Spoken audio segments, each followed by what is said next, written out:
বন্ধুরা, আশা করি তোমরা সকলে ভালো আছো। তোমরা যারা দশম শ্রেণী দাখিল মাদ্রাসায় পড়ছো, তোমাদের বাংলা দ্বিতীয় পত্র, আমি কোশ্চিনটা তোমাদের পুরা হুবহু কোশ্চিনটা দিয়ে দিচ্ছি আল ইমতিহান থেকে।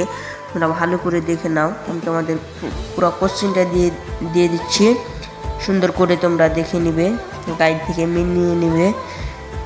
এটা তোমাদের ইমতিহান থেকে কোশ্চিন। এখানে 1 থেকে 17 পর্যন্ত আছে। পরের পৃষ্ঠাতে আছে 30 মার্কের।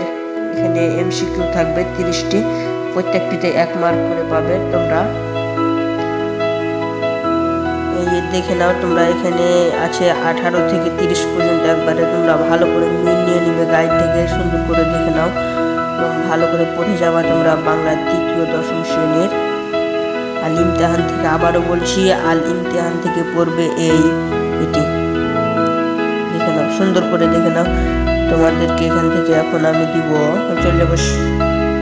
এখনো তোমরা ভালো করে এটা পড়ে নাও, তোমাদের ইনশাল্লাহ এটা পড়বে। দেখো এখানে 1 নম্বর আছে, 2 নম্বরে যে কোনো একটি প্রশ্ন উত্তর দিতে হবে, মানে করতে হবে তোমাদের। এখানে 3 নম্বরটিও সারমর্ম বা সারাংশ, তোমাদের যে কোনো 2টি আছে, একটু উত্তর দিতে হবে। 4 নম্বর ভাবসাম প্রসারণ, যে কোনো একটি লিখতে হবে।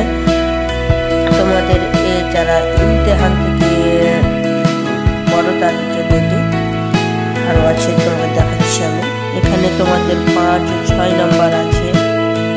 5 নম্বরতে তোমাদের ইংরেজি দেওয়া আছে, ইংরেজিতে লেখা আছে। এখানে তোমাদের অনুবাদ করতে হবে। তোমরা গাইড থেকে তোমরা অবশ্যই পেয়ে যাবে, হুবহু ইমতিহান গাইডে পেয়ে যাবে। এবং 6 নম্বরে তোমাদের দেখো 3টি রচনা দেওয়া আছে, যেগুলো একটু লিখতে হবে। ভাষা আন্দোলন, বৈষম্য বিরোধী ছাত্র আন্দোলন, বাংলাদেশের পর্যটন শিল্প, যেগুলো তোমাদের 3টি দেওয়া আছে, যেগুলো একটু লিখতে হবে। এখানে 20 এবং এখানে 10। এভাবে তোমরা 100 মার্কের অ্যান্সার দিয়ে আসতে পারবে ইনশাল্লাহ। এটাই পড়বে তোমার।